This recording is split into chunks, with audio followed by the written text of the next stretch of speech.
But this is a beautiful gospel. It's long, but it's beautiful. It packs a punch. It's so good. It's one of the longest ones we hear, but it's also one where you're preparing for a homily, you're like, I have 10 ideas from what I just heard. So, we'll see how this goes. But a couple things to understand about this gospel that are so important to seeing it in context. So first, we have this woman that comes to the well.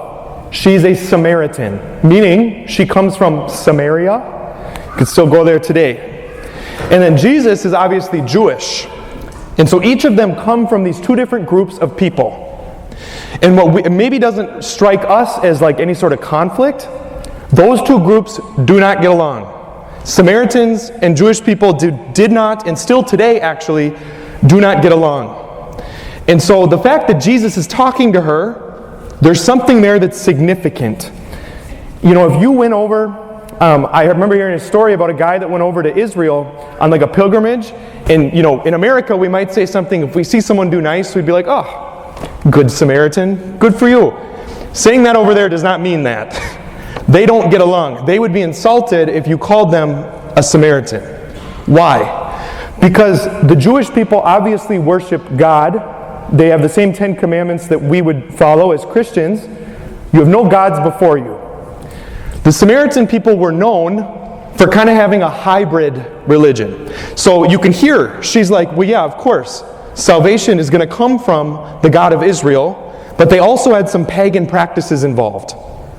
And so these two groups of people did not get along. So much so that when Jewish people would want to walk from one place to another and they would need to cross through Samaria, they would walk all the way around the city so that they didn't have to go into Samaria.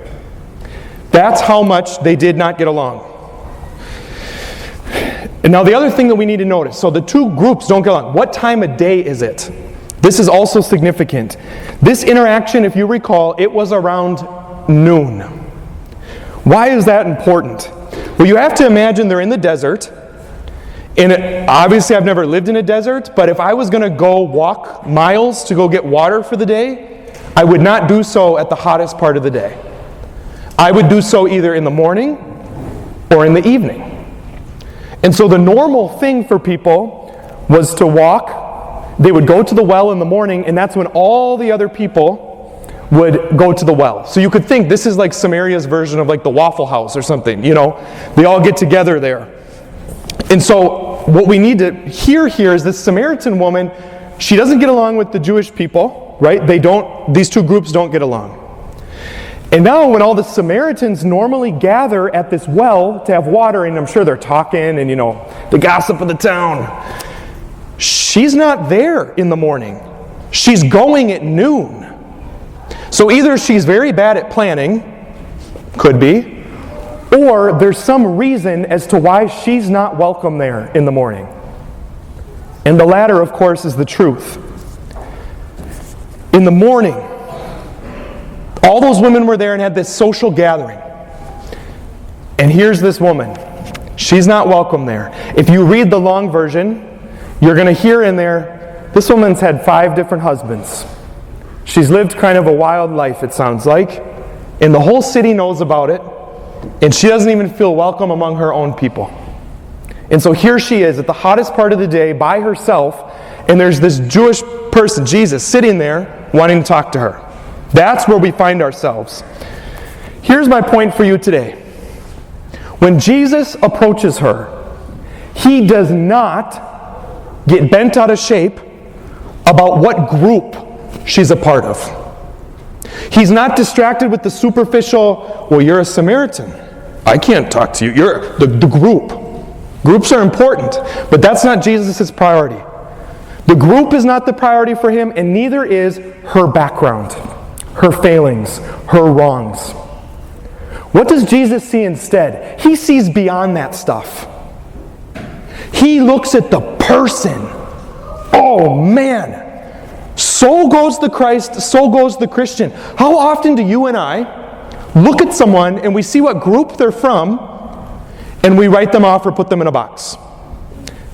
If you see an R or a D behind their name, or if you see the Green Bay Packers logo on their car, you might say, oh, it tells me everything I need to know. Or how often do you, St. Thomas alumni, when you're trying to drive up to St. Cloud, drive all the way off the freeway so you don't have to drive through Collegeville because St. John's is the worst? We laugh. It's kind of true.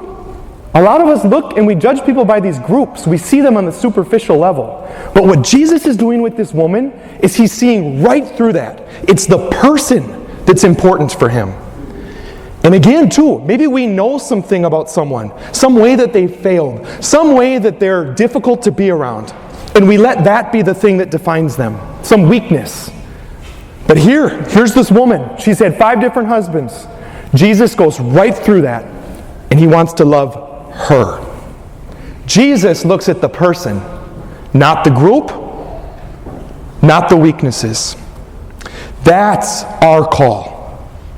You and me, when we encounter people, people need to experience that I'm actually loving them. Not things about them, them. Here's a couple of examples of good people that have followed Jesus and loved this way, and it's changed the world. Mother Teresa, over in India, with the caste system, the way that the government is, a lot of the ways that the religion is Hindu religion is set up, it's really kind of broken into these different groups, if you will. So Samaritans and Jews, well, in India they kind of have their own thing. Mother Teresa was not getting caught up in what group people were a part of, or what illness you have, or where you came from. Maybe you have leprosy. No. She cut right through it. In those beautiful images that you can look up, and you can see her holding these babies, holding these people with leprosy that are dying. She's loving the person. That is Jesus loving through her. Or if you've heard of anybody meeting St. John Paul II, the Pope, you hear about these stories of people that met him. He has so much going on. You know, there's a ton on his shoulders. And when you would meet him or these other saints, people talked about, they're like, I felt like I was the only person in the world that mattered to him.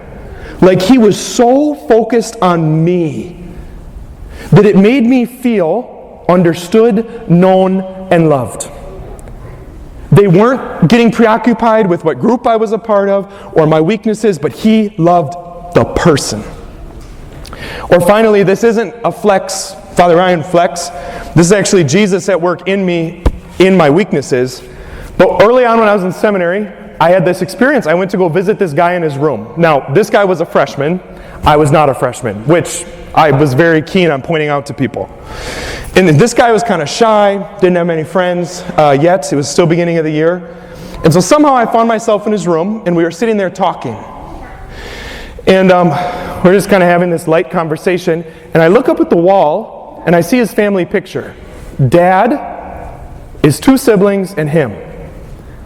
And so I just had this thing inside of me where I'm like, hey, where's your mom? And he kind of looked at me and was like, did you actually just ask that? And I'm like, yeah. And he started to cry. This grown man started to cry. He's like, nobody's ever asked me that before. I didn't know anybody cared.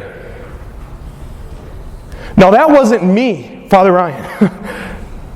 I would have been freshman, don't want to be seen with him. He's part of that group. Well, he's kind of shy. I want to hang out with the popular kids. Even in seminary, it's popular kids. Father Tony, popular.